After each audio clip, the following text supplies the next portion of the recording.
No, I just bet in UFC because I know about this and I feel pretty confident to play in this because it's play. It's really play.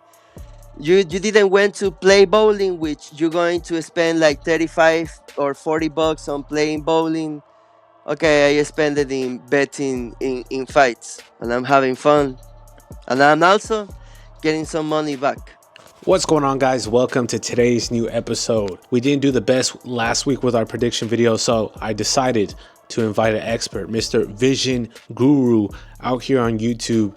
He has some great advice, when it comes to picks, predictions, and just knowing a lot about these fighters. So I decided, hey, why not have an episode? We also talked about rigged fights in the UFC, fighter pay, and just upcoming matchups for the UFC. This welterweight division is looking very interesting. So we're gonna have our picks for UFC Fight Night in Qatar, Arman Sarukian versus Dan Hooker. So that's gonna be a good one as well. Got some good matchups on the card. So I hope you guys enjoy this kind of prediction slash podcast episode. Leave a like, subscribe, and stay tuned. And also subscribe to the Vision Guru down in the description. Hope you guys have a great day. Let's go and let's watch these fights, man. I'm excited. Let's get it. The UFC came to New York, so Yeah, you were there. the opportunity to face some interesting faces. Carlos Prates. Who else? You saw John Pork. Dude, the I'ma share to you this shit, dude. Okay, let's go. I was with my father watching the last event, and I got this feeling like it was when Malcolm Wellmaker lost. You know, Ethan Ewing. yeah. No. I didn't. I wasn't confident if Malcolm Wellmaker win because Erwin. I saw him, dude. I saw him beating Billy Brand, and I was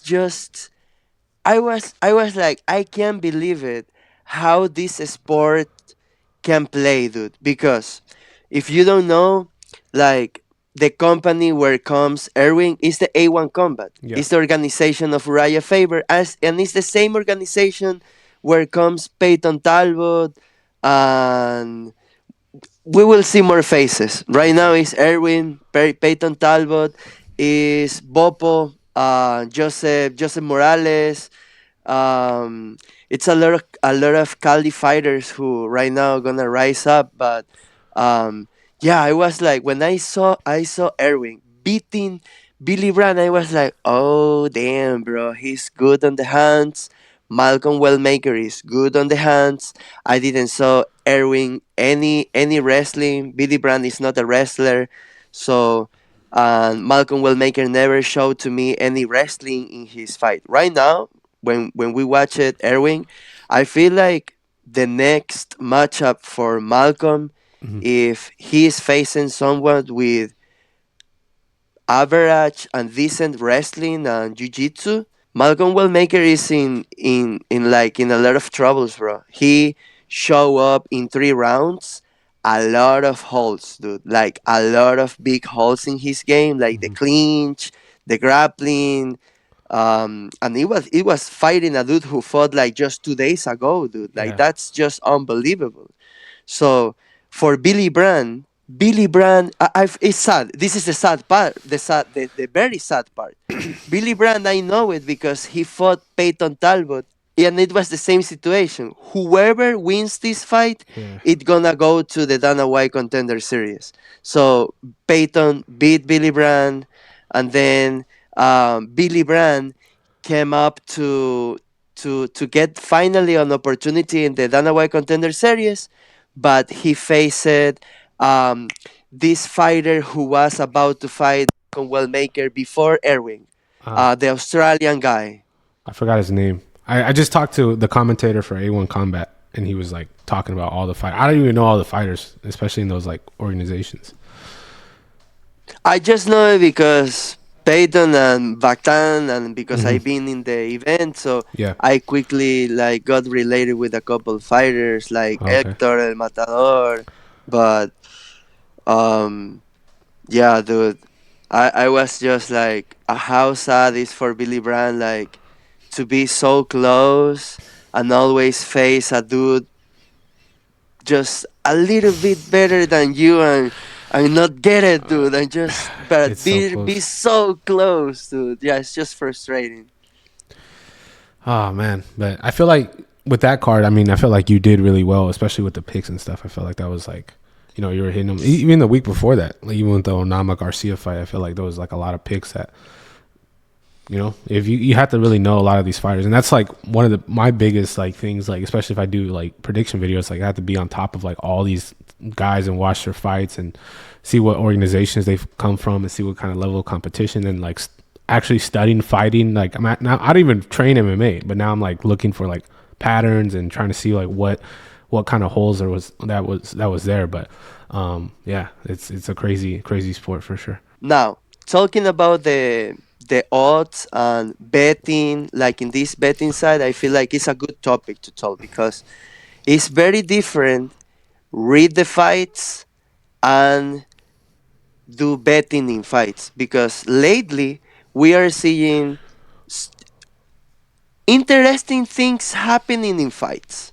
I feel like fights are definitely rigged because unfortunately I feel like the UFC is not really a division of athletes, like a professional league of sports. I feel like the UFC is really a reality show because if the UFC is really like the like the NFL or the NBA or like the soccer league, dude, I don't know. They will make like way more money. They will have like way more rights. They will have like way more benefits. And I know there will be a lot of fighters saying the UFC is taking care of me. The UFC is taking good care of me. But the reality is they are saying that because if they don't say that and if they make mad their boss, um, yeah, it's pretty interesting. That's another hot topic, For dude. sure. That's another We very hot topic. with this video, we could go into different topics. Of course, we would like to talk about the fights, but I do think even what you posted earlier with Ethan Ewing at his job site the next few days, doing this thing. It's like, man, how much are these guys really getting paid, even for doing something like that? Hot topic in that, dude, is how you with 2 days short notice you do a good ass performance and you bring the probably the biggest upset of the night because Malcolm Wellmaker losing, that was the running parlay of whoever beating Malcolm Wellmaker. When I saw in the first time, because that's what I'm saying, one thing is read the fights. Another thing is put money on the fights. When I saw Malcolm Wellmaker changing his first fight with Cody Haddon, that is the name. Cody Haddon, that is the guy who beat Billy Brand in the Dana White Contender Series. Another good striker. When I saw Cody Haddon, I was like, it's a good Aussie. So I was like, you know what? I feel like I'm not gonna take Malcolm Wellmaker and I'm not gonna take Cody Haddon, but I feel 100% sure over 1.5 rounds. Endedly, with Erwin, the fight goes to the division. So the fight, like it was a good reading over 1.5 because what? You're gonna tell me Malcolm Wellmaker gonna KO this guy? I saw Erwin and I saw he has a good chin because if you fight um, Billy Brand, dude, means you have a hell of a chin, dude. And yeah, that's pretty interesting. So I was like, no, I'm not gonna put money in this fight. So look, Erwin, dude, and he got a good performance. 2 days notice, and you're not gonna give to this guy a bonus. You're not gonna get like a little something because as a fighter, as a performance, he performed pretty good, dude. He outstriked Malcolm Wellmaker and make it look like a dude who just had two, three punches and that's it. I mean, I feel like he's more of a story. I mean, I feel like more people are talking about that fight than maybe even like the co-main or the main event. I mean, of course, Islam getting the second belt. Of course, a lot of people are going to talk It's about it. because the money, the money make Yeah, the people mad, and that's why like people are talking more about them.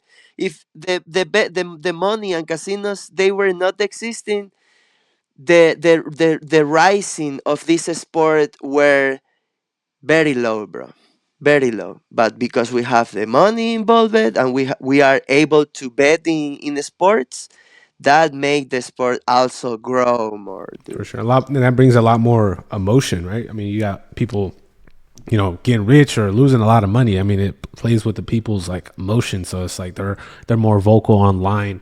They're more active in the space. So yeah, it makes sense for sure. Dude, I just bet 40 or $45 max in an event, and I just can't believe it. Like, are people who put a hell of money on this, dude. Like, I just was watching um Dan Hooker versus Islam Makachev. It was a pretty old fight. I was just studying that fight because I was like, okay, Arman Sarukian is pretty kind of like Islam. They are like kind of in like they are there. I feel like Arman Sarukian bring a good fight to Islam.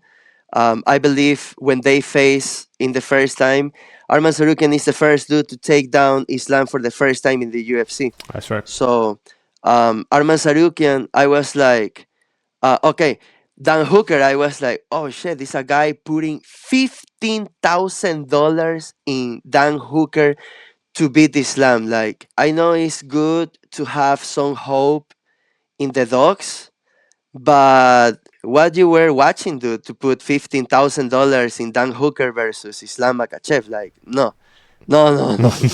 That's why, like, dude, to me, it's enough. $20 and do a 7 picks parlay. That we said will beat my heart, dude. Yeah, Enough, yeah, enough, dude, enough. enough. Because I'll be like thinking like I'm gonna make like $15,000 with $20, or what the hell, Or lose $20, and then it's not. or You're like, just lose $20 exactly, dude. $20, just lose $20 made me mad, and lose $15,000. I'll be I'll be like not sleeping for 1 week, dude. Thinking in $15,000 to the casino. for sure. And I mean, I feel like that's a big thing, especially with all the news coming out. I'm forgetting the name, but over there with Garcia and Onama, the whole scandal, the throwing the fight and the being rigged, I feel like there a lot more of that stuff is kind of like getting out. Then fighters started talking about that, like they've been offered to throw fights and stuff like that. And it's like the reason why I'm such a huge fan of the UFC is because how real it is. I feel like when I was a kid, I grew up, I watched WWE. So I was like, I thought it was real until I thought, then I knew it was fake. And then I just kind of lost the love for it. But the UFC is like those guys step in there, they put everything about themselves into that cage, and only one guy comes out with the win. And that's what makes it entertaining for me. But if it's not necessarily real, or people are like, giving out inside information and stuff like that, I feel like it ruins the authenticity of the sport in general. Kind of takes away from it. The, I'm 100% with you, bro. My first episode in my channel, I just say it. The reason why I watch UFC is because I watched the corruption in soccer with the FIFA, and I was like, all right, if the soccer matches are rigged, why I'm watching this shit? Like, why I'm even getting mad to watch my national team to lose if okay, yeah, it was rigged. So I started to watch UFC, and I just started to involve it and just love it. But right now, seeing how the sport is rigged, and it's because what I'm saying, like, your first contract in the UFC is probably $15,000 per fight. If you win, it's another 15. So per fight, you're making $30,000 plus 50 if you get a bonus because you KO the other dude like flash and fashion wherever the hell is. But the casino can come to you. I believe this is the way. I feel like the casino touch to your manager or your gym or your coach, they say, hey, we have $500,000 to your dude survive till the second round and get submitted, look for any position to get submitted in the second round after the 2 minutes and a half, because I see these fighters being very looky to the clock, not because they are tired, just because, okay, I'm close to the time, and then poop, KO, submitted, and you get like, huh? Even with my picks that I'm 100% they gonna win, they do weird stuff. I don't want to go very far away because I Okay. can, woof, I can make the All day. case with any yeah, all day. But let's just talk about 322, the last event in the Madison Square Garden. Okay, let's do it. Kyle Daukaus versus fucking Gerald Malsherat. I always say it. If Gerald Malsherat beat Kyle Daukaus, I don't know, dude. The aliens gonna come and they gonna invade us and we are over, dude. But in a perfect world, Kyle Daukaus will KO Gerald Malsherat. And he was KO him. He got KO. He got down for 1-2 and he was boom, boom. And then he was like, oh, damn, Herb Dean is watching. He gonna end the fight by TKO. Oh, what I got to the order by submission. All right, let's switch to the DRs, dude. If you watch that I fight, you need to. watch that finish, just replay it and look at how Kyle Daukaus from the TKO to the DRs, I'll and play you it. will like for the betting side, a lot of people put Kyle Daukaus money line or Kyle Daukaus by TKO because that's what normally he does. You're not gonna submit Gerald Machera, who is expert in jiu-jitsu, dude. You will not expect that. But in that situation, he was able to switch the finish. But that's the thing. He switched the finish. Why? He was just 3 punches away to get TKO and Herb Dean saying the fight is over. Very interesting thing, dude. I'll check it out because I was on a plane and I didn't watch all the fights. I was kind of like trying to sleep, but I'm surprised of how much that happens where someone's close to a TKO or even the refs. I feel like a lot of Jason Herzog fights, they are very suspicious on how the fights end, and I feel like there is a lot of stuff going on behind the scenes that we don't know about, which is unfortunate, man. And I don't know if we could like stop it or we could like make it more apparent. I feel like talking about it maybe helps, but I mean, at the end of the day, we're not the ones refing the fight, you know. Let's not go far and let's take it fresh. Leon Edwards, Carlos Prates finish versus Sean Brady, Michael Morales finish. Carlos Prates KO Leon Edwards. Boom! Leon Edwards just fell the fuck down and he is out, dude. He doesn't need any more punish. But the referee let another more punch in the ground. Boom! And then he stopped the fight. So you, as I'm putting money on this event as betting, you are satisfied, dude. You feel satisfied. You feel good because you, even if you put that money on Leon Edwards, you feel like, all right, I lose, bro. No questions. Now let's talk about the finish of Sean Brady and Michael Morales. Even when Michael Morales is my homie, that flag Ecuadorian, I'm Ecuadorian, but this is a hot take. Okay. Michael Morales, I feel like he was punching Sean Brady. Sean Brady was kind of out. He go out. He was wobbly and all of that. All of that. But he wasn't out, dude. He was there. He could still getting more punches and try to grapple and trying to survive and let's see it. But we couldn't. We couldn't because the referee was like, all right, it's over, it's over. Now, from the fighting perspective, we can say the referee was good stoppage because Sean Brady wasn't defending. He was pretty bad and he was just protecting the fighter to get more punish. Mhm. Now, if I put money, I don't feel satisfied with that finish because I don't see Sean Brady completely out.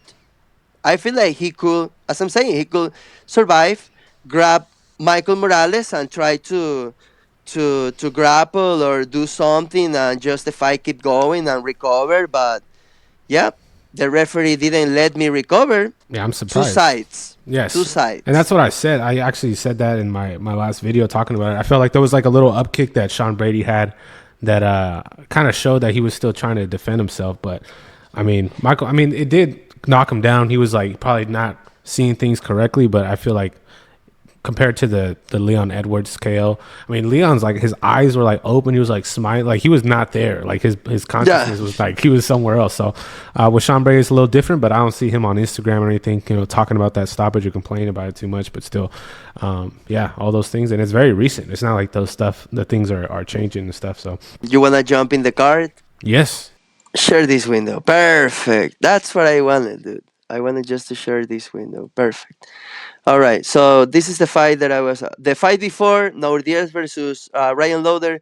Ryan Loader, Uriah Faber. Uriah Faber always prove me I'm wrong with his fighters. He proved me wrong when he bring Joseph Morales and he faced this guy who is here Alba Mayev.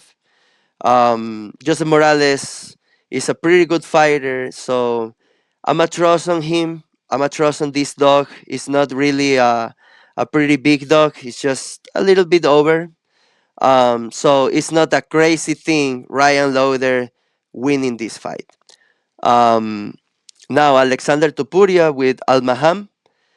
When this fight opened, and that's why I have this screen, both of them they were same in the odds.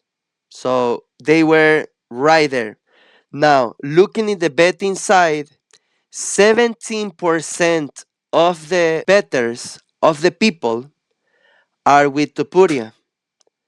And the 30% of the money is with Al Maham. So this is an interesting good thing because it's a lot of money with little money putting into Puria and is little people with a lot of money putting in Almaham. So be careful here because today, right now, I just check it again the odds. The favorite is Almaham right now. So that it will make you feel pretty insecure because like in the betting side because in the fight side, reading this fight, I feel like they are very, very close. They are very close in age. I feel like both of them, they are good in the hands, they are good on the feet, and maybe we'll see another Alexander Topuria winning by decision. I just can't believe the brother of Ilya Topuria can be at the same level of his brother. Like be there at 29 years old. He should be like in the top 5, top 10. But he's not fighting too much. He just fought a couple time ago. Um, yeah, I don't know, man. This is a tough fight, so that's why I included in my long shot Alexander Topuria to win this fight. But hey, don't get upset if Almahan knocked him out because Almahan knocked out every single fighter by the exception of Umar Nurmagomedov. Um, I believe he also knocked down Umar in the first round, and then Umar just started to wrestle him, and that's how he won the fight. So yeah, it's my question is where is the ground game of Alexander Topuria? Like he really thinks he's Ilya Topuria and he going to knock every single out. I feel like if Alexander Topuria has an advantage, probably is on the ground. I hope he use it and I hope he win because we're gonna make a good money if he wins. Then I feel pretty confident in this pick. Asu Albalmayev with Alex Perez. I know Albalmayev lost with Joseph Morales. I mean, he lost with Manel Capé, and then he won with Jose Ochoa in a very, very close decision. But I mean, it was a brawl. I will say it was a brawl, and Albamayev is a good prospect. So Alex Perez, his last fight was in 2024, in June 2024, with Tasuro Taira, KO him, and then he has an awful record. I feel like Alex Perez is fighting because he needs money and or he needs to finish his contract to fight in PFL, BKFC. I don't know. Pretty confident here. Abamayev, no questions, no drama. Here is a pretty interesting fight. That's why I included in my long shot. Um, Origuchi, Kyoji Horiguchi.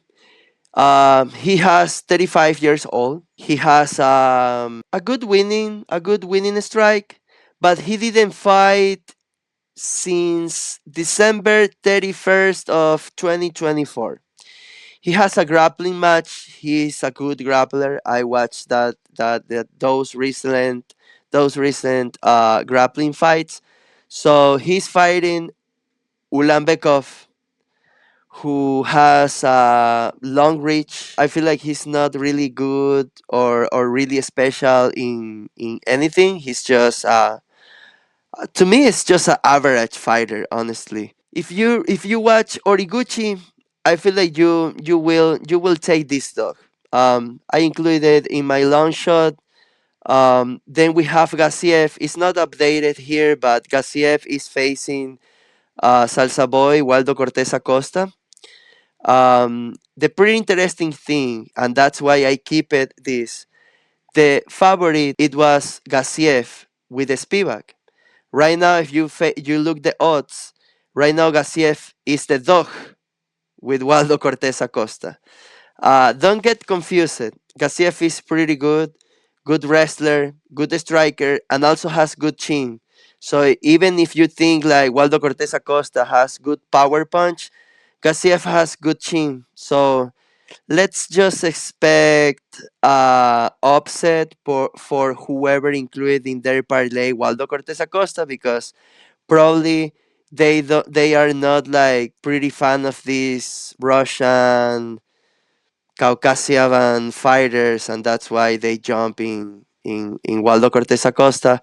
Pretty confident in Orolbay, another fighter who fights for Uriah Faber, facing Jack Hermanson, pretty old.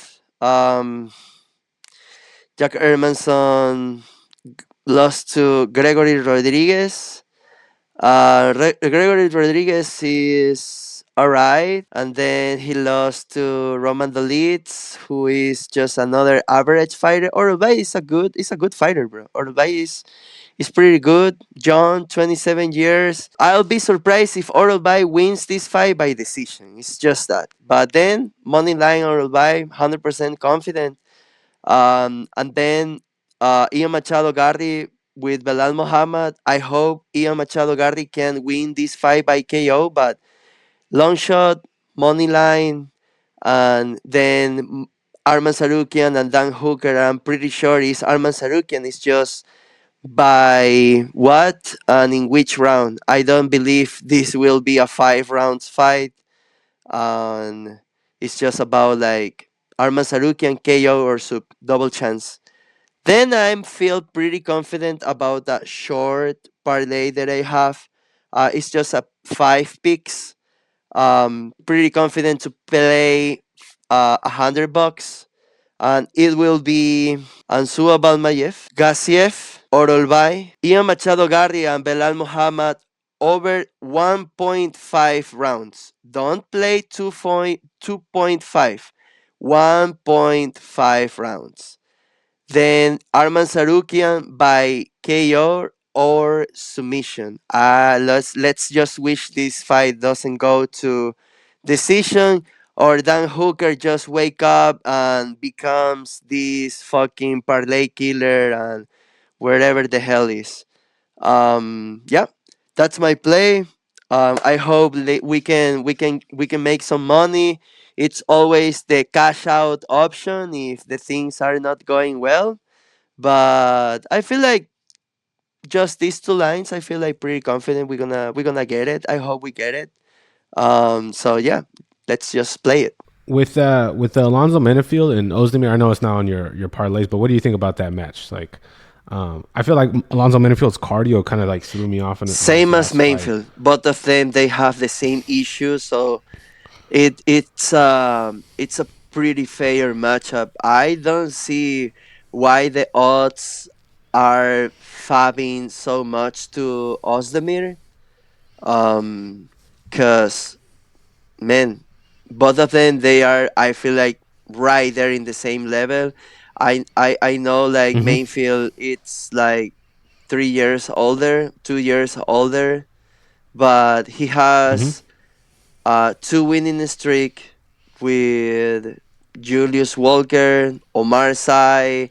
Dude, Omar Sy, yeah, didn't age good that one because Omar Sy is not that good, but he lost to other two good fighters, dude. Mursakanov is a good hell of a fighter, Hmm. dude, and Carlos Ulberg No is break too. another freaking good ass fighter. So he lost to the best of the best, and looking Ozdemir, dude, he lost to Carlos Ulberg. Who not lose to Carlos Ulberg?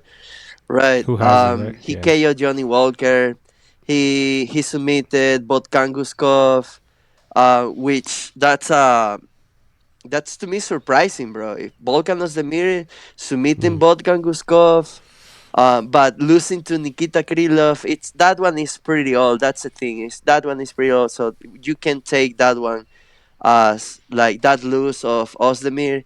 You can take it. And Ulberg, bro, Ulberg is probably the next champion in that division, but um, yeah, super tough, man. Super I tough. think so. Really really more close than how look the Hmm. odds. But if I'm putting money on this one, I'll be putting Hmm. over 1.5 because if I don't know if they go to the decision. They might be. Looks like they go to a decision. Maybe Ozdemir winning by decision. Yeah, But over 1.5 will be my safe bet in that one. I like that. And before we end the prediction side of things, with UFC 322, what kind of matchups are you excited for?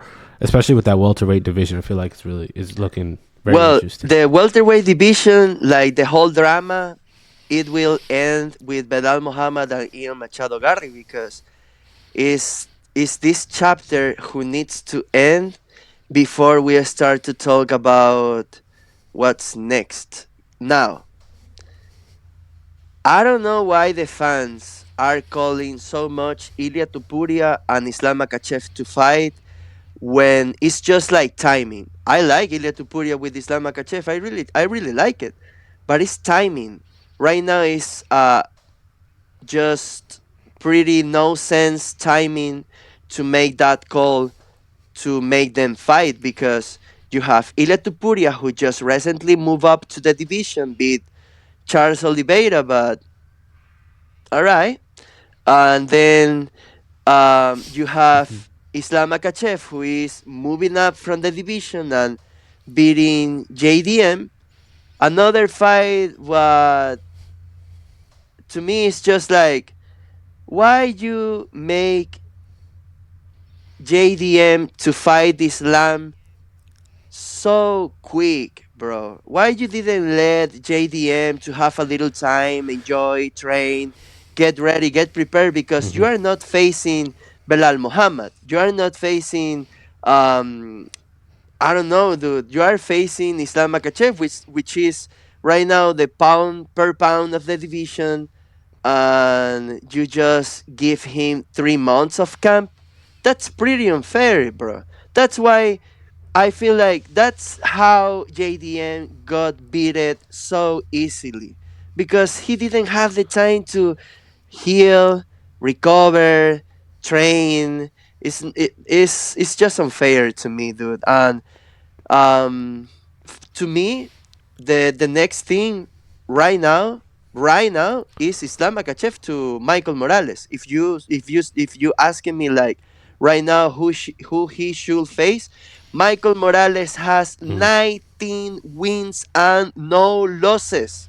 I feel like if Michael Morales, the manager, is Ali Abdelaziz, right now probably Michael Morales is fighting for the title, and tomorrow is fighting for double champ, and woof, a superstar. But no, it's Michael Morales from Ecuador, undefeated, but he's from Ecuador, and he's a dark skinned guy, and he looks kind of gay, and woof, no, we right now we don't like Michael Morales. I feel like the people who doesn't like Michael Morales is because they put money on Sean Brady, thinking like Sean Brady can beat Michael Morales. Dude, you are stupid if you think Sean Brady could beat Michael Morales. Cause why? Sean Brady, Sean Brady got finished by Belal Muhammad, who is another fighter who never finished any other fighter in their career, but finished Sean Brady, dude. What a trash, bro. What a Yeah, it's true. trash. What a trash. So, yeah, I feel like, to me, just saying like that, quick and now, Michael Morales to Yeah. Islam Makachev, Uh huh. man. Let's Really. do it. Okay. I have a question. So what can Michael Morales do to stop what he did to JDM, especially on the floor? I know it's not the most entertaining fight style, holding top half guard. I know Michael Morales has like a judo background, and his parents were judo practitioners as well. If you know more, I really just saw a little bit on Instagram. But what could stop that type of performance from Islam? Well, I feel like you asking me with JDM if I don't know if it's Islam or JDM. For Islam, because what Islam did to Oh, JDM, okay. Okay, no, yeah, how can I feel Morales like stop the that? thing is here the size. You know, you saw a JDM and Islam being in kind of the same size, not making the welterweight look as welterweight division. Welters are bigger. Ian Machado Garry is even taller than Michael Morales. So what can do Islam when he face Ian Machado Garry? Because he's another good prospect. He has good ground, he has good jiu-jitsu, but yeah, if we are talking about Islam will beat Ian Machado Garry even with that ground and that jiu-jitsu. He will beat in that department as well.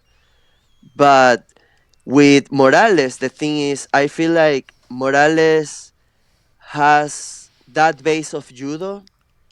A lot of the takedowns of Islam with JDM was the judo takedowns. So that is way different than if you are training like BJJ like Brazilian Jiu Jitsu, or if even if you are training American wrestling.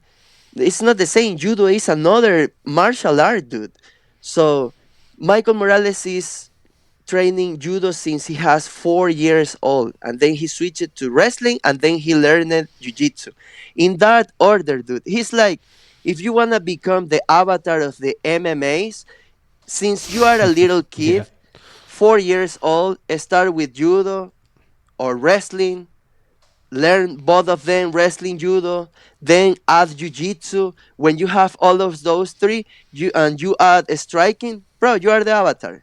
You have all the elements, the perfect elements.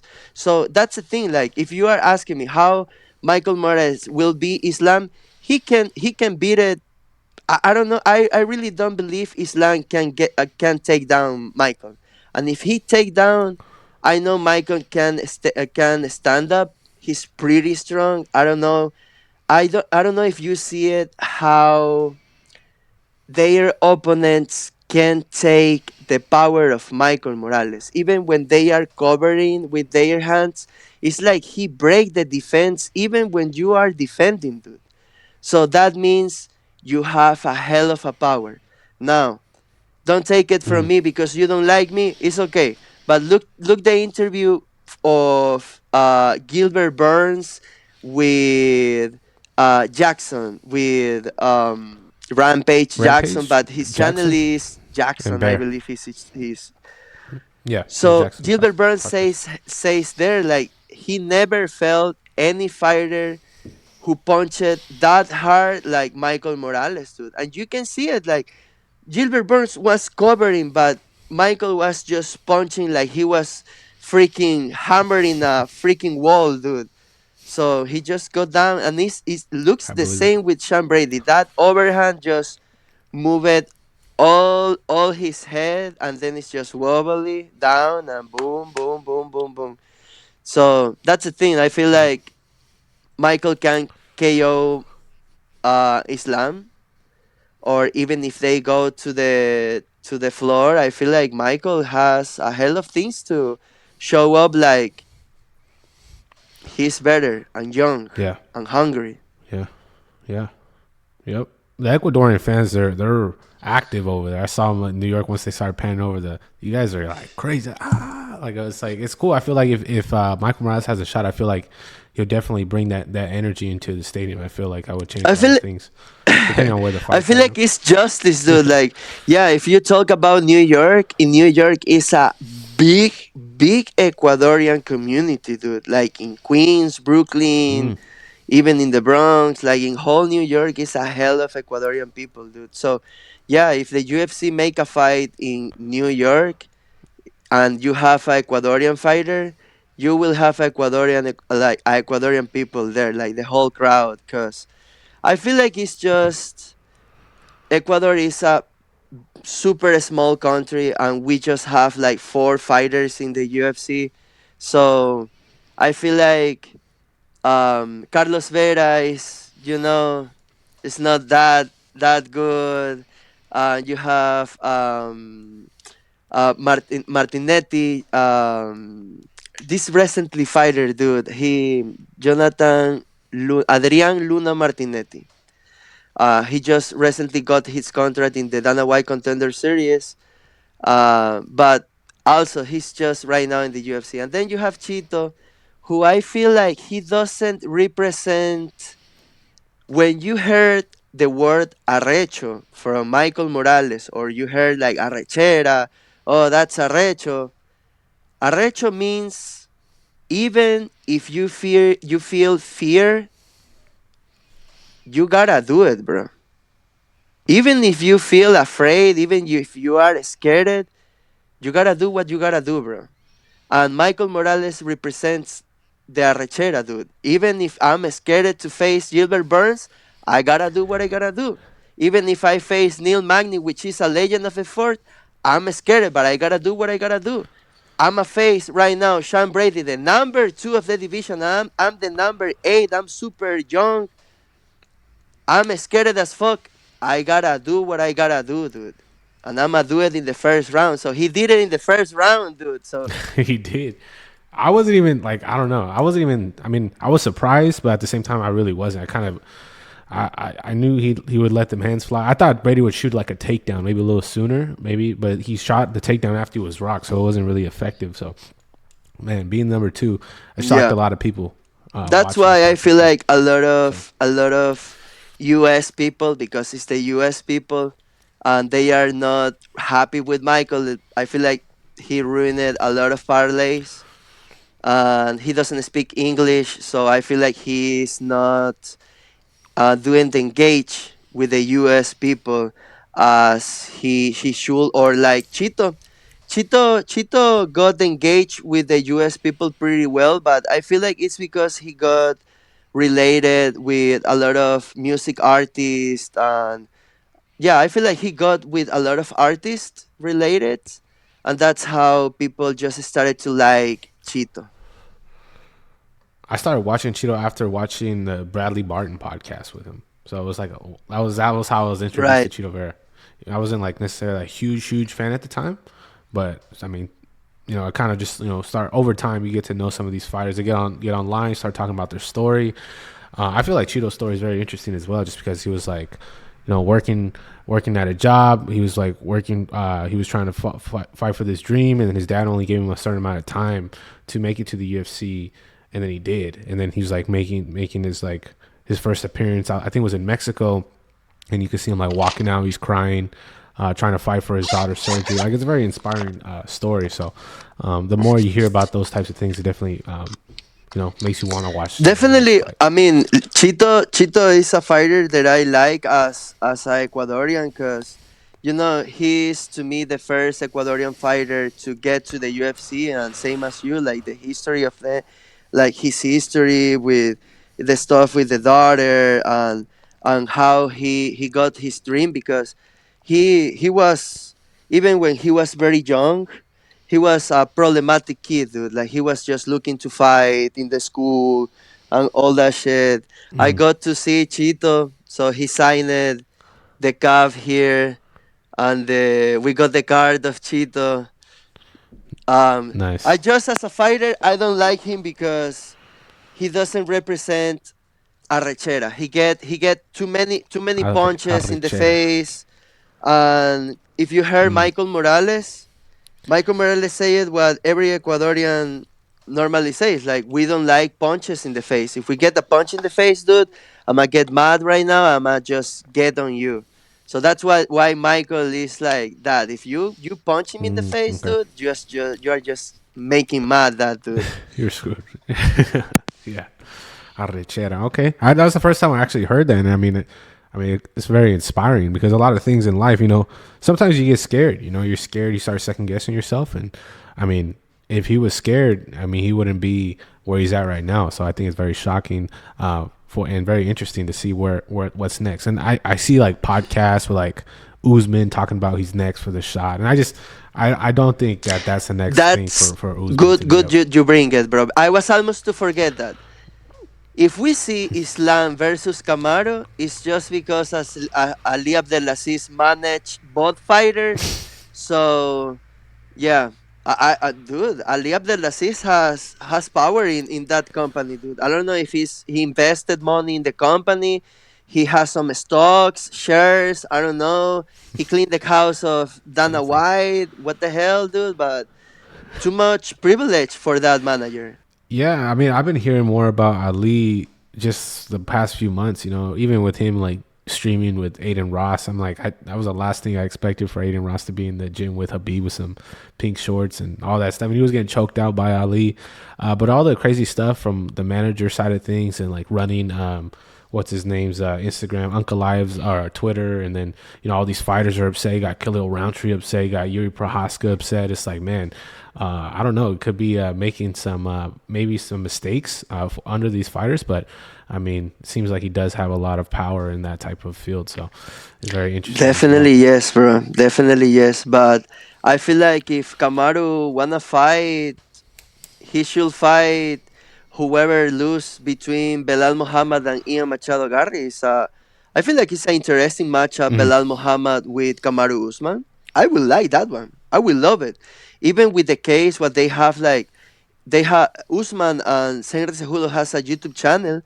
They deleted, erased that episode with Belal Muhammad because Belal Muhammad said something and Kamaru started to cry it because he got emotional probably. So they deleted that episode. Yeah, look it up. I don't know. Belal Muhammad and Okay. Kamaru Usman has already a case, good and strong, to make a interesting fight for the UFC. The I like that. UFC like that kind of things, dude. So that's a good matchup for Belal Muhammad if he lost to Ian Machado Garry, and even for Machado Garry to fight Kamaru Usman is Machado Garry who was calling Kamaru a couple months ago to fight. But yeah, I don't know with Machado Garry, dude. I feel like, look, I know for good source Michael Morales was looking to get that fight with Ian, but Ian didn't wanted that fight. It's the same for Leon Edwards. I know for good source, Leon Edwards got to the table the fight of Michael Morales, but he said, "No, no, dude, come on. I'm not gonna fight. I'm not gonna fight Michael Morales right now when I just lost two in a row. Like what? You are making me lose three in a row." And look how the UFC is, dude. He throw you. Oh, right. You don't wanna face the new prospect. All right, no problem. I'm gonna throw you Practice. practice. It's a good name. If you win, you're gonna prove you are there, you are back in the game, and you are beating the favorite of the guy. So you are back. But look how the UFC play it, dude. I feel like the UFC knew Carlos Pratt is gonna KO Leon, dude, because I feel like Dana doesn't like Leon. I wonder why. Maybe because it was like maybe he lost to Bilal, but after that, that Sean Brady performance in London was pretty one sided as well. It's like with the grappling, and maybe that's why a lot of people are so hyped up on Brady because how that performance ended up. But I mean, it's crazy how that belt is just hopping from each person. Each person needs someone to just hold it down, you know. Right. So yeah, that's very interesting. I feel like this main matchup or this main event with not the main event, the co-main is gonna open a lot of doors for a lot of these fighters. So I think it's gonna be good to tune in. Do you know what time the fights are for you over there? For I believe in the For Qatar. me, yes, I can tell you. I can tell you right here. For me is at 9. Oof, man. Even early than 9 a.m. All right, Andy. Is there anything else you want to say? Shout out. I do want to shout out your Instagram, Andy Cinema Film. Also, Vision Guru on YouTube. Is there anything else you want to shout out or mention? Shout Any out to tips you to that are invite on your me mind? to your channel to talk here. Cause for the people who wanna watch me, my channel is in Spanish, bro. So that's a thing. You are advised. Yeah. Yeah, I mean, maybe we could do like a collab post, and you're speaking Spanish, I'm speaking English. I'll put captions on, and we could do stuff like that, just because we could merge some audiences We have as an well. You episode know, together as well. We have an episode together where you are doing your predictions in Spanish. I recorded trying to to, do yes. it in the next three, but the thing is, I didn't edit the video for the next two episodes. That's why you didn't appear that. But yeah, definitely. Definitely. You know what? Let's do it for the last pay per view of the event, which is Merab Devalishvili versus Peter Yan too. Let me know. Okay, all right, let's do it. I mean, I'm gonna be there. I'm gonna watch them live as well. So I think that would be cool to be able to make the predictions and then go to the event. So that's gonna be it's gonna be a banger for Let's sure. do it, bro. Let's do it. Let's make some money.